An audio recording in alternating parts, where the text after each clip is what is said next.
ക്രിസ്തുമസിൻ്റെ അർത്ഥം അതാണ് ഞാൻ പറയാൻ ആഗ്രഹിക്കുന്നത്.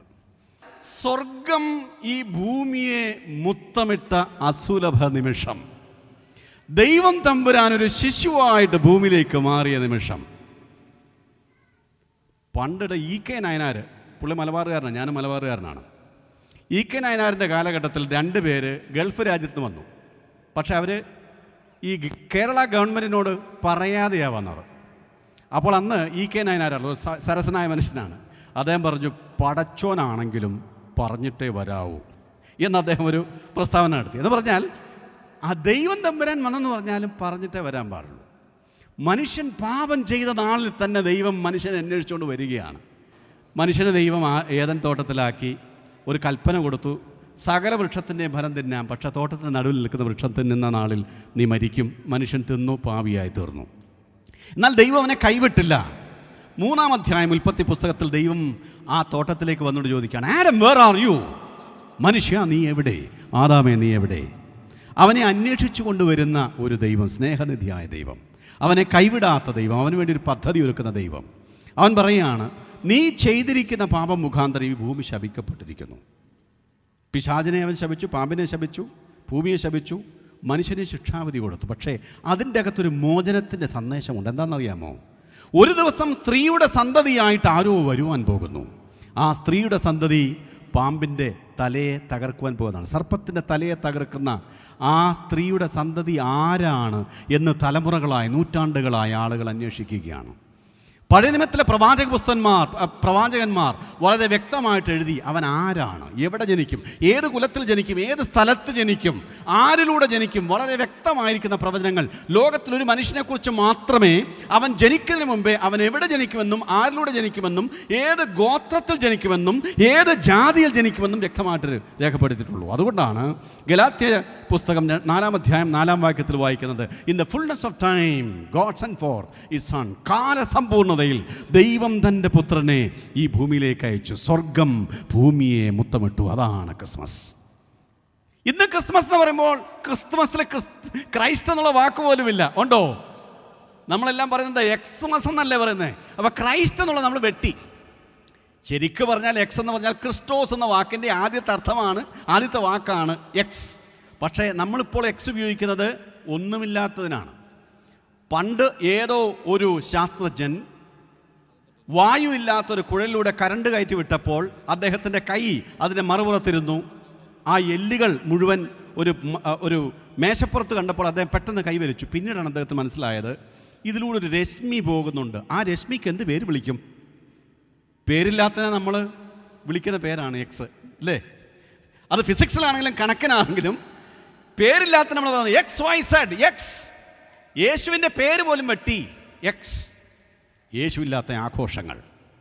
ഇന്ന് ക്രിസ്മസ് എന്ന് പറയുമ്പോൾ തൂങ്ങിക്കിടക്കുന്ന നക്ഷത്രങ്ങളും അതുപോലെ കേക്കും ആഘോഷത്തിമർപ്പും കുടിയും തീറ്റയും പുതുവസ്ത്രങ്ങളും, അങ്ങനെ ഈ തിമർപ്പിൻ്റെ ഇടയിൽ നമ്മൾ മറന്നുപോകുന്ന ഏറ്റവും വിശിഷ്ട വ്യക്തിയാണ് the reason for the season. That is A Lord Jesus Christ. കർത്താവായ യേശു ക്രിസ്തു. യേശു എന്തിനു വന്നു എന്നുള്ളതിന് 4 ഉത്തരങ്ങളാണ് വേദപുസ്തകം നൽകുന്നത്. ധാരാളം ഉത്തരങ്ങളുണ്ട്. അതിൽ 4 ഉത്തരങ്ങൾ മാത്രം വളരെ ലളിതമായിട്ട് പെട്ടെന്ന് നിങ്ങളോട് പറയുവാൻ ഞാൻ ആഗ്രഹിക്കുന്നു. 1, ദൈവത്തെ വെളിപ്പെടുത്തുവാൻ വേണ്ടി. യോഹന്നാൻ എഴുതിയ സുവിശേഷം 1-ാം അധ്യായം 18-ാം വാക്യത്തിൽ ഇങ്ങനെ ഒരു വാക്യമുണ്ട്, ആരും ഒരു നാളും ദൈവത്തെ കണ്ടിട്ടില്ല. ദൈവത്തെ ആരും ഒരു നാളും കണ്ടിട്ടില്ല. പക്ഷേ പിതാവിൻ്റെ മടിയിലിരിക്കുന്ന ഏകജാതനായ പുത്രൻ അവനെ വെളിപ്പെടുത്തിയിരിക്കുന്നു. No one has seen God at any time, but he who is in the bosom of the Father has explained him, demonstrated him, exegeted him. ആരാണ് ദൈവമെന്നറിയാൻ ദൈവം തമ്പുരാൻ മനുഷ്യനായി വന്നു. ദൈവം സ്നേഹവാനാണ്. എങ്ങനെ അറിയാം? യേശു ക്രിസ്തു സ്നേഹിക്കുന്നവനാണ്. ദൈവം ക്ഷമിക്കുന്നവനാണ്. എങ്ങനെ അറിയാം? യേശു ക്ഷമിക്കുന്നവനാണ്.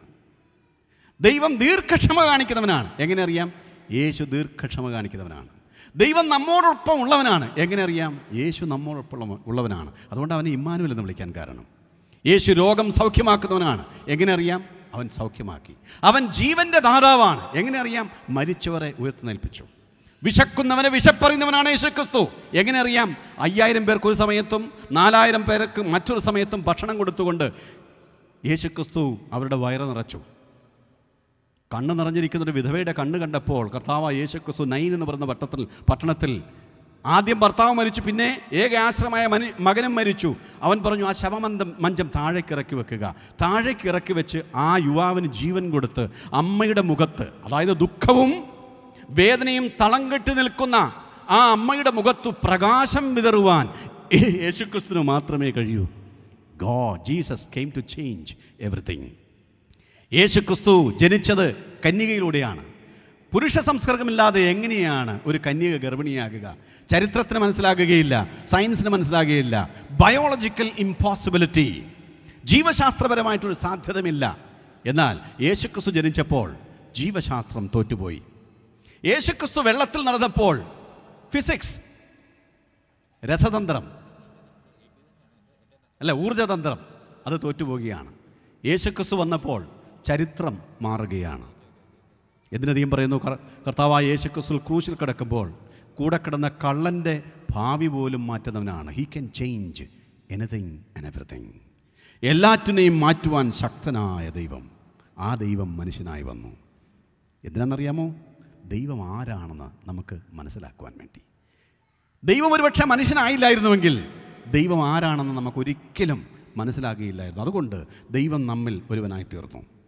ലൂക്കോസിന്റെ സുവിശേഷം 2-ാം അധ്യായം 10-ാം വാക്യത്തിൽ രണ്ടാമത്തെ കാരണമുണ്ട്. ദൂതൻ അവരോട്, അതായത് കർത്താവായ യേശുക്രിസ്തു ബേത്ലഹേമിൽ ജനിച്ചപ്പോൾ ആ സദ്വർത്തമാനം കേൾക്കുവാൻ ഭാഗ്യമുണ്ടത് സാധാരണ ഇടയന്മാർക്കാരായിരുന്നു. ആ ഇടയന്മാർ കേട്ടത് എന്താണെന്നറിയാമോ? ദൂതന്മാർ പറഞ്ഞത്, ഭയപ്പെടേണ്ട, സർവ്വജനത്തിനും ഉണ്ടാവാനുള്ളൊരു മഹാസന്തോഷം ഞാൻ നിങ്ങളോട് സുവിശേഷിക്കുന്നു. നമുക്കെല്ലാ ആളുകളോടോ വസ്തുവിനോടോ സ്ഥാനത്തോടോ ഒക്കെ പേടിയാണല്ലേ? പേടിയില്ലാത്ത ആളുകളുണ്ടോ? പാമ്പിനെ പേടി, തേളിനെ പേടി, ഇരുട്ടിനെ പേടി, ഉയരത്തെ പേടി, ആൾക്കൂട്ടത്തെ പേടി, ശബ്ദത്തെ പേടി, വെള്ളത്തെ പേടി, അല്ലേ? ഇങ്ങനെ പേടിയുള്ള ആളുകളാണ് ലോകത്തിൽ മുഴുവൻ. ഇന്ത്യക്കാർക്ക് ഏറ്റവും പേടി എന്താണെന്നറിയാമോ?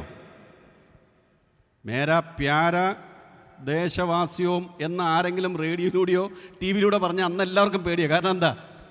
എന്താണ് മാറ്റാൻ പോകുന്നത് നമുക്കറിയത്തില്ല. ഭയങ്കര പേടിയാണ്. മനുഷ്യൻ്റെ അടിസ്ഥാനപരമായ ഒരു വികാരമാണ് പേടി. വേദപുസ്തകത്തിൽ ഉപയോഗിച്ചിരിക്കുന്ന വാക്കുണ്ട്, അൽറ്റീറ, ഡു നോട്ട് ഫിയർ, ഭയപ്പെടേണ്ട. അതാ ദൂതൻ ആദ്യമായിട്ട് മനുഷ്യനോട് യേശുക്രിസ്തു ജനിച്ചപ്പോൾ പറഞ്ഞ ആദ്യത്തെ സന്ദേശം. Do not fear. What is your fear? നിങ്ങളുടെ ഭയം എന്താണ്? ആ ഭയം മാറ്റുവാൻ വേണ്ടിയാണ്.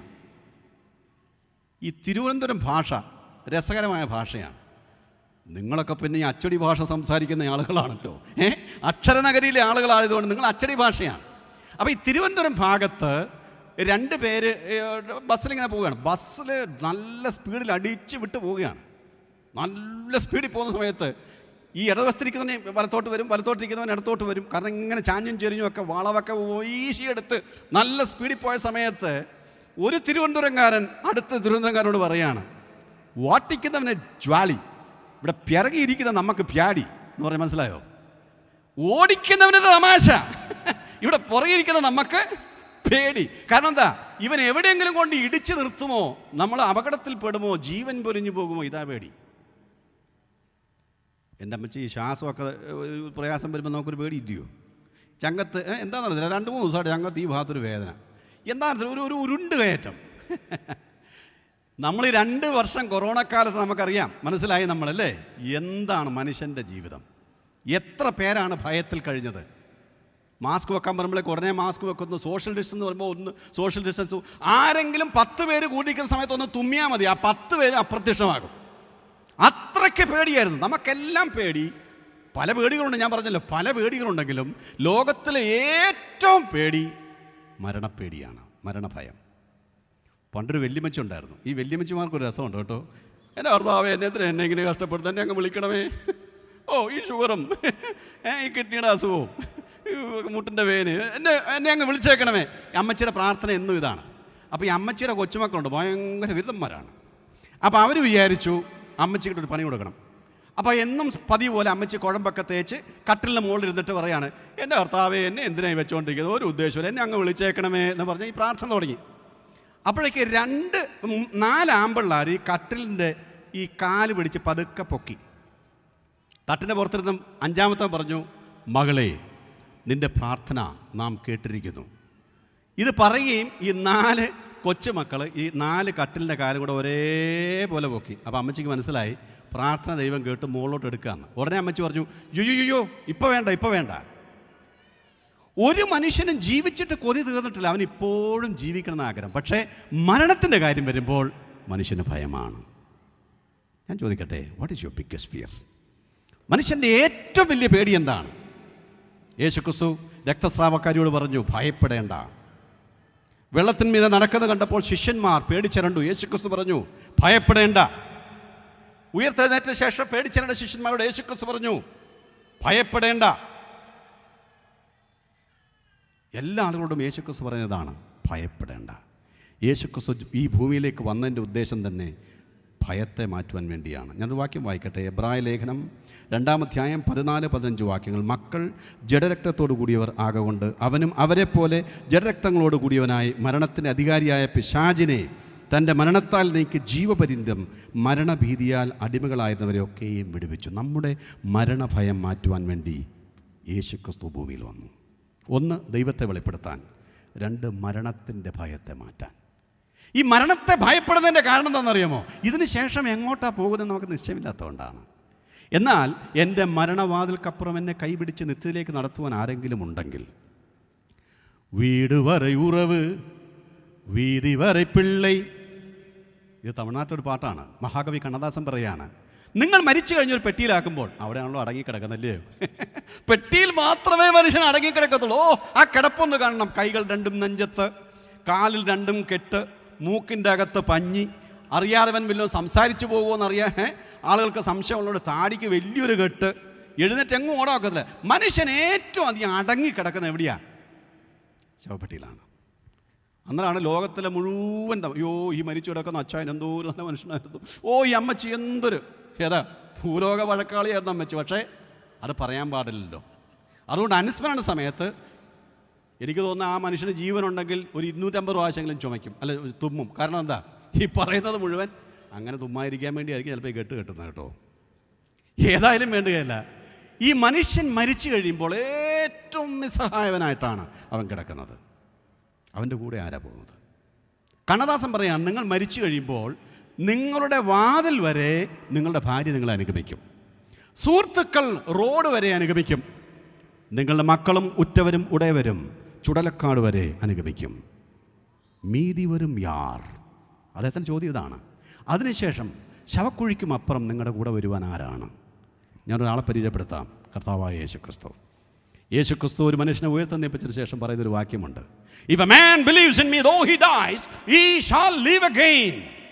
ബെഥനി എന്ന് പറയുന്ന സ്ഥലത്ത് തൻ്റെ സ്നേഹിതനായിരുന്ന ലാസറസിന് ജീവൻ കൊടുത്തതിന് ശേഷം യേശുക്രിസ്തു പറഞ്ഞ വാക്യമാണ്, ഒരു മനുഷ്യൻ എന്നിൽ വിശ്വസിച്ചാൽ അവൻ മരിച്ചാലും ജീവിക്കും. ഇത് അവകാശപ്പെട്ട വേറെ ലോകത്തിൽ ആരുമില്ല. ജീവൻ നൽകുവാൻ വന്നവൻ കർത്താവായ യേശുക്രിസ്തു. അപ്പോൾ നമ്മുടെ ദൈവത്തെ നമുക്ക് വെളിപ്പെടുത്തുവാൻ വേണ്ടിയും നമ്മുടെ ഭയം അകറ്റുവാൻ വേണ്ടിയും വന്നവനാണ് കർത്താവായ യേശുക്രിസ്തു. 3-ാമത്തെ കാരണം, ലൂക്കോസ് എഴുതിയ സുവിശേഷം 2-ാം അധ്യായം 10-ാം വാക്യം. ദൂതൻ അവരോട് ഭയപ്പെടേണ്ട, സർവ്വജനത്തിനും ഉണ്ടാകാനുള്ള മഹാസന്തോഷം. He comes to give you joy. പാപത്തിൻ്റെ പരിണതഫലമായ മരണത്തിൽ നിന്ന് വിടുതലുണ്ടാകുമ്പോഴാണ് യഥാർത്ഥത്തിൽ നമുക്ക് സന്തോഷമുണ്ടാകുന്നത്.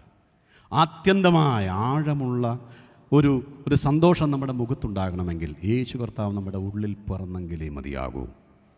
വർഷങ്ങൾക്ക് മുമ്പ് ബേത്ലഹേമിൽ പിറന്ന ആ ശിശു എൻ്റെ രക്ഷകനും കർത്താവുമായി എൻ്റെ ഹൃദയത്തിൽ പിറക്കുമ്പോൾ ഞാൻ ദൈവത്തിൻ്റെ ഒരു പൈതലായി തീരും. എൻ്റെ ഭയം മാറും, എൻ്റെ മുഖത്ത് സന്തോഷമുണ്ടാകും. നാളെയെ നോക്കി പുഞ്ചിരിക്കുവാനുള്ള ആത്മബലം നമുക്കത് നൽകും. അവസാനമായി ലൂക്കോസ് എഴുതിയ സുവിശേഷം 2-ാം അധ്യായം 11-ാം വാക്യം വായിക്കട്ടെ. കർത്താവായ ക്രിസ്തു എന്ന രക്ഷിതാവ് ഇന്ന് ദാവീദിൻ്റെ പട്ടണത്തിൽ നിങ്ങൾക്കായി ജനിച്ചിരിക്കുന്നു. നിങ്ങൾക്കുള്ള അടയാളമോ ശീലകളിൽ ചുറ്റി പശുത്തൊട്ടിയിൽ കിടക്കുന്ന ഒരു ശിശുവിനെ നിങ്ങൾ കാണും എന്ന് പറഞ്ഞു. യേശുക്രിസ്തു ജനിക്കുന്ന ബേത്ലഹേമിലാണ്. ബേത്ലഹേമിൽ നിന്ന് ജെറുസലേമിലേക്ക് 1 മണിക്കൂർ പോലും യാത്ര ചെയ്യേണ്ട, ഏകദേശം 8 മൈലോ വില്ലം കാണും. അവിടെയുള്ള ഇടയന്മാർക്കാണ് ആദ്യമായിട്ട് ഈ സുവിശേഷം കേൾക്കുവാനുള്ള ഭാഗ്യമുണ്ടായത്. എങ്ങനെ യേശുവിനെ കിടത്തുന്നറിയാമോ? ശീലകളിൽ ചുറ്റപ്പെട്ടവനായി. ഈ ആട്ടിടയന്മാർ തൊട്ടടുത്ത് ദേവാലയമുള്ളതുകൊണ്ട് അവിടെ അറുക്കുവാനുള്ള ആട്ടിൻകുട്ടികളെ ചെറുപ്പത്തിൽ തന്നെ തുണിയിൽ കെട്ടിവെക്കുന്നൊരു പതിവുണ്ടായിരുന്നു. എന്ന് പറഞ്ഞാൽ ഊനമില്ലാത്തതും ആരോഗ്യമുള്ളതുമായ ആടുകളെ യാഗം കഴിക്കുവാനുള്ള ആവശ്യത്തിന് വേണ്ടി തുണിയിൽ ചുറ്റിവെക്കുന്ന ഒരു പ്രാക്ടീസ് ഉണ്ടായിരുന്നു. ഈ ഇടയന്മാർ ചെന്ന് കാണുമ്പോൾ യേശുവിനെ കാണുന്നത് യാഗമൃഗത്തെ പോലെയാണ്. നമുക്കറിയാമല്ലോ, തുണി ചുറ്റുന്നത് ശവശരീരത്തിൻ്റെ മുകളിലാണ്. യേശു കർത്താവ് ലാസറിനെ ഉയർപ്പിച്ചതിന് ശേഷം പറഞ്ഞത് അവൻ്റെ കെട്ടുകളെ അഴിപ്പിൻ.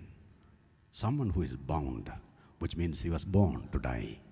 We all die because we are born. നമ്മൾ ജനിച്ചത് കൊണ്ട് മരിക്കുമ്പോൾ മരിക്കുവാൻ വേണ്ടി ജനിച്ചവൻ കർത്താവായ യേശു നമുക്ക് രക്ഷ നൽകുവാൻ, മരണത്തിലൂടെ രക്ഷ സാധിക്കുവാൻ വേണ്ടി ദൈവപുത്രൻ ഭൂമിയിലേക്ക് മനുഷ്യനായി വന്നു.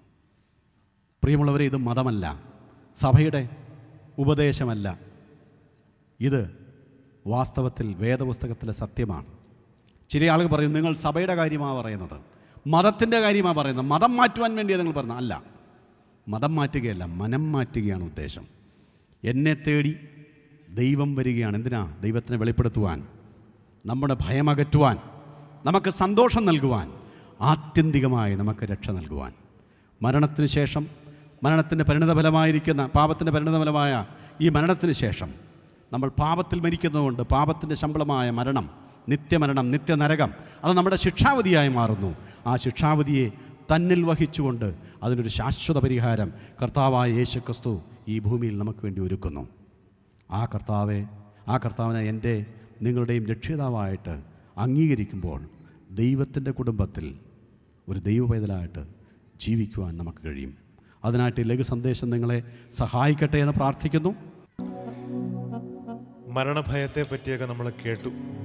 മനുഷ്യന് ഏറ്റവും കൂടുതലായിട്ടുള്ള ഒരു ഭയം മരണത്തെയാണ്.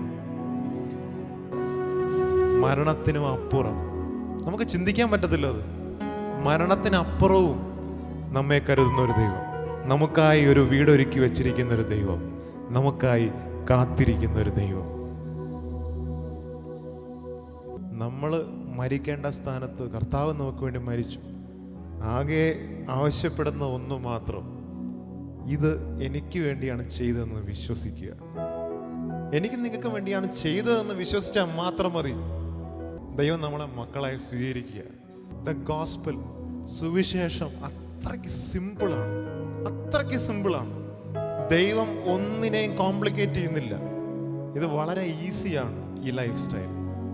കർത്താവിനെ ജസ്റ്റ് സ്വീകരിക്കുക, പ്രാർത്ഥിക്കുക, കർത്താവെ എൻ്റെ ഉള്ളത്തിലേക്ക് വരണമേ എന്ന് പ്രാർത്ഥിക്കുക. ഒരു ഭയവും വേണ്ട.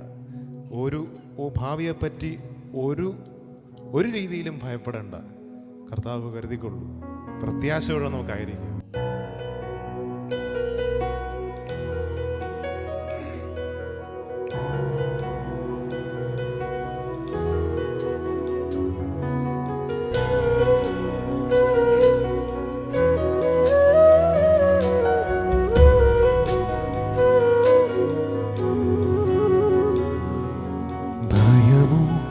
ഇനി എന്നിൽ സ്ഥാനമില്ല, എൻ ഭാവിയെല്ലാം താതൻ കരങ്ങളില.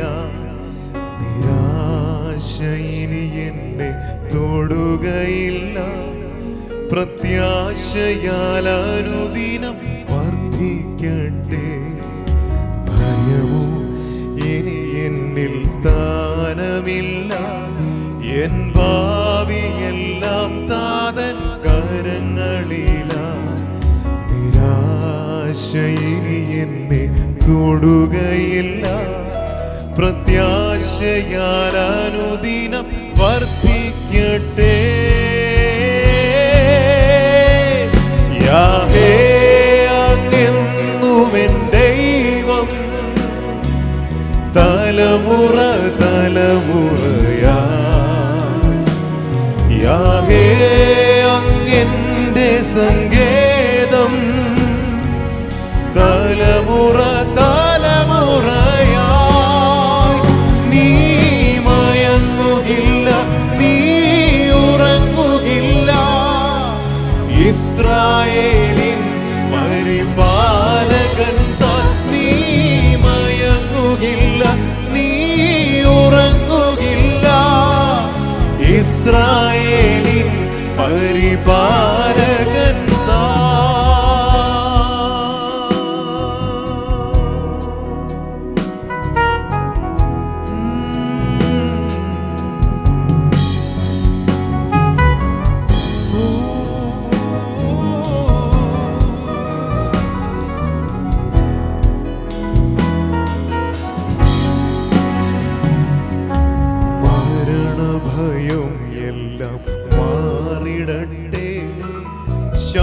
ശത്രുഭീതിയെല്ലാം നീങ്ങിടട്ടെ, മരണഭയം എല്ലാം മാറിടട്ടെ. ശത്രുഭീതിയെല്ലാം നീങ്ങിടട്ടെ, മരണത്തെ ജയിച്ചവൻ, ശത്രുവെ തകർത്തവൻ, സകലത്തിനും മീതെ ഉന്നതനാ. മരണത്തെ ജയിച്ചവൻ, ശത്രുവെ തകർത്തവൻ, സകലത്തിനും മീതെ ഉന്നതനാ. യാഹേ അങ്ങെന്നുമെൻ ദൈവം, തലമുറ തലമുറയാ. യാഹേ അങ്ങെന്റെ സങ്കേതം, തലമുറ തലമുറയായി. നീ മയങ്ങുകില്ല, നീ ഉറങ്ങുകില്ല, ഇസ്രായേലിൻ പരിപാലകൻ താൻ. നീ മയങ്ങുകില്ല, നീ ഉറങ്ങുകില്ല, ഇസ്രായേലിൻ പരിപാലകൻ താൻ.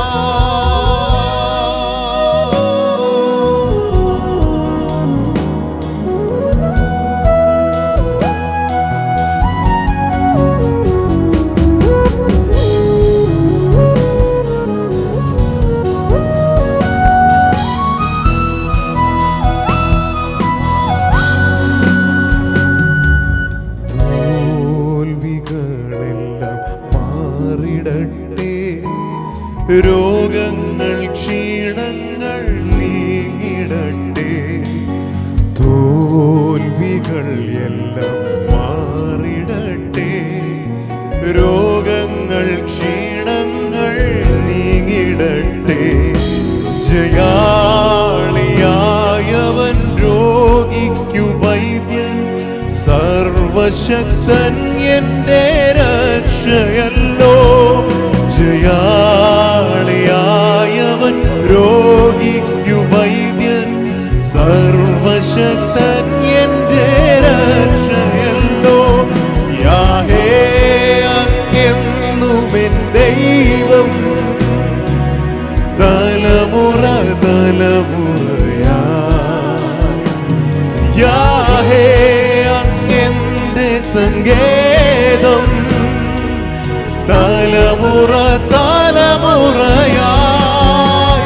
നീ മയങ്ങുകില്ല, നീ ഉറങ്ങുകില്ല, ഇസ്രായേലിൻ പരിപാലകൻ താൻ. നീ മയങ്ങുകില്ല, നീ ഉറങ്ങുകില്ല, ഇസ്രായേലിൻ പരിപാലകൻ